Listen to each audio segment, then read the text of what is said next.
What's up, guys? Today I'm going to be talking about the UFC Heavyweight division. You can see I got on my screen right now. And it is never... It's in such a shitty state right now. Let's look at it.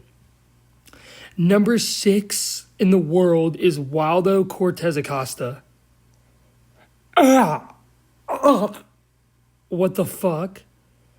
Number 10, somehow, still in the top 10, Tai Tuivasa. Mick Flabby Parkin is number 12. And Royd Monster Kuniev is number 15. What is going on with this division? The UFC, I believe, is trying to make this division artificially better. What I mean by that is they're getting rid of all the gatekeepers. If you're a gatekeeper at heavyweight, you're gone. Besides Derek Lewis, because I think he's just so marketable, they can't get rid of him. But besides that, you're gone. Sergey Spivak, Marcin Tybura, y'all are next up. Y'all will be cut up here in the future. Mark my words. And so the UFC division's in a state of shit, shambles. I just want to go through some of the guys they've cut from the UFC. This is what I mean by make it artificially good. Oh yeah, before I do that, this is what began my investigation was Martin Buday got cut. You can read his tweet right there. It makes no sense why they cut him. No sense at all. He's 7. Yeah, you can see it. Read it right here. One of the comments. He's 7-1 in the UFC. He won a fight in the Dana White Contender Series. His only loss is to Shamil Gaziev. That's it. Shamil the Blob Gaziev, the GOAT of the UFC Heavyweight division. Everybody else, he's beaten he's beating everybody you gave him, and then they cut him. Okay, let's continue because he beat the jiu-jitsu Brazilian guy they just signed, and he just looked like dog shit. So, but let's continue. Let's see who else they've cut. Yep. Marcos Rodrigo de Lima, I believe is how you say it. This guy, if you don't know who he is, he's the guy who got a flying knee by Derek Lewis. And if you look at you can see some of his wins. Dude, he beat Waldo Cortez Acosta, a guy in the top 6 of the UFC heavyweights. He also knocked out Junior Tafa, which, welcome to the club. I mean, so this guy has some, okay wins at heavyweight, and that's not good enough. He got cut, apparently. Apparently he got suspended from the UFC, and then I read something that he got cut. So this guy's gone. Next is Rodrigo Nascimento. Sorry, I know. I'll move over. Yeah, I'll just move over there for now. Next is Rodrigo Nascimento. As you can see, he also got cut. And this guy, his only losses, I believe, in the UFC, he first lost to Derek Lewis, and then Romanov right after, and that was it. And they cut him. They said, buddy, you're not making it, you're gone. I literally think if it's if they can't see you win the championship in the heavyweight division, you're cut. You're gone, buddy. Unless you're a fucking Dontel Mays or something, and you are the can feeders. They literally just keep you around so you can get fed to people. I mean, and then all right, let's continue on the next guy. Obviously, Martin Buday. I wanted to go through. Oh yeah, Marcus Buchecha. That was the guy. Look at this guy, dude. Wins over Jake Collier, okay, Lucas Bursky, Josh Parisian, Andre Arlovsky, okay, these aren't crazy wins by any means, but still, he's winning these fights, dude, and his only loss is to Shamil Gaziev, and then he gets cut.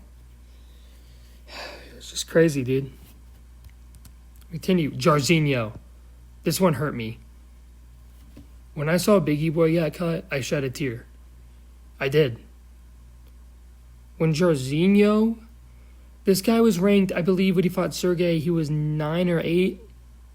Somewhere in that range, I think it was. And look at this guy who he's beating. Shamil the Blob Gaziev. Okay, that's where the Blob originated from. And then the Tai Tuivasa was not a split decision. If you watch that fight, you won every round of that fight. It was not even close. I don't even know how that was a split decision. Some guy just really loved Tai Tui, I guess. And that Tai Tuivasa is somehow still in the UFC, but they cut Jairzinho.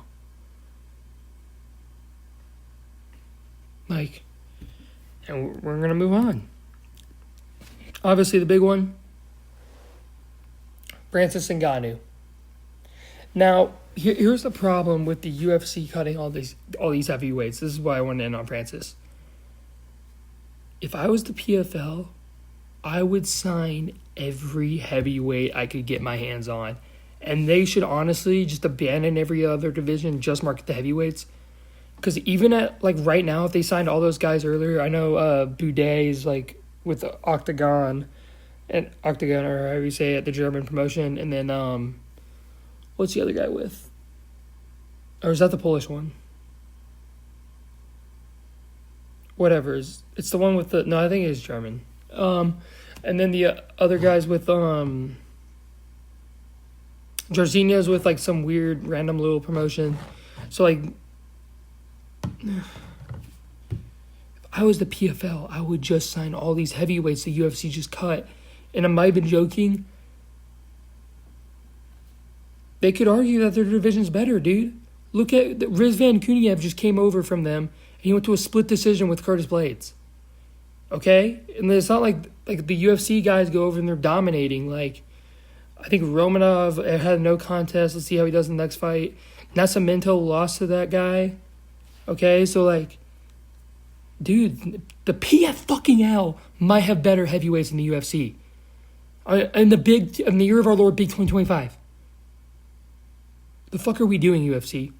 Dana White. Hey, let's clap it up for the kid 1 second. He just signed a big deal for Paramount Plus. That is good. That is good. You know, shout out Dana for that. But, hey, now you're back. Now you're ours again, Dana. After you've gone away doing all your suit deals, there's nothing keeping you away now. Wait, let me tab over real quick. Let me look at the UFC Heavyweight division. Look at it. That's how we arrive here. That is how we arrived to here. That is how Waldo Cortez Acosta is at 6. Does anyone here think Waldo Cortez Acosta would have gotten the 6 if Romanov, Jairzinho would have fucking murdered this dude? Oh, he would have murdered him. Like, if I'm telling you, if I was the PFL, I would sign these other... I would literally abandon every single division and just focus on heavyweight. Like, because you could argue that you have a better heavyweight division than the UFC. You could, straight up. The way it is now, look how shit it is. I mean, all these guys are fat fucking blobs. Except for Talon Teixeira, but he just got knocked out. I would not be surprised if Talon Teixeira loses his next fight if you see something got cut. Like, I just wouldn't at this point. Like, it's so shit. And then, I don't even want to look at the women fight. They're paying Rose Namajunas $250K, yet we can't re-sign Martin Boudet. We can't re-sign any of these guys. What's her name has a fight coming up? Let me look at the strawweight. I'll recognize it. It's the man-looking one. It's Jessica Andrade. She gets paid a bag, I know. And yet she's still in the UFC. Nobody gives a shit about her. Like, come on, I love this sport. I do. But look at it. This division is shit. It's dog shit. I mean, it's hard to watch. Like, 2 unranked heavyweights, there's nothing worse than watching 2 unranked heavyweights. You think, like, they're unranked, like, they don't really know what they're doing, so they're just gonna fucking slug it out. No. They're fat, overweight, and fainting at range. There's...